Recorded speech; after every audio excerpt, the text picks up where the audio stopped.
தந்தை பெரியார் திராவிட கழகம் சார்பில் தேசிய நெடுஞ்சாலைகளில் மைல்கற்களில் உள்ள இந்தி எழுத்துக்களை அழிக்கும் போராட்டம் கோவையில் நடைபெற்றது.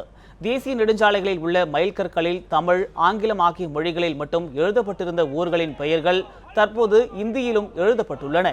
இதனை கண்டிக்கும் விதமாக தந்தை பெரியார் திராவிட கழகம் சார்பில் கோவை நீலாம்பூரில் உள்ள தேசிய நெடுஞ்சாலை மைல்கற்களில் எழுதப்பட்டிருந்த ஹிந்தி எழுத்துக்களை அழிக்கும் போராட்டம் நடைபெற்றது.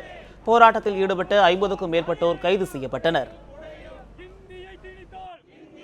மத்திய அரசின் விளம்பரத்தில் தொலைக்காட்சிகளில் வெறும் இந்தியில் மட்டுமே இப்போது விளம்பரங்கள் செய்யப்படுகின்றது. ஒட்டுமொத்த இந்தி பேசாத மக்களுக்கும் எந்த வகையிலும் அந்த நலத்திட்டங்கள் போய் சேராத வகையில் இந்தியில் மட்டுமே விளம்பரப்படுத்தப்படுகின்றது.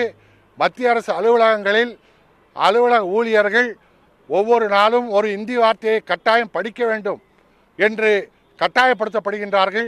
இப்படி படிப்படியாக தமிழ்நாட்டிலே மீண்டும் இந்தியை திணிக்கின்ற பணியை மத்திய அரசு செய்கின்றது. அதை கண்டிக்கின்ற வகையில் நாங்கள் இன்றைக்கு தேசிய நெடுஞ்சாலையில் உள்ள மைல்கற்களை அளிக்கின்றோம்.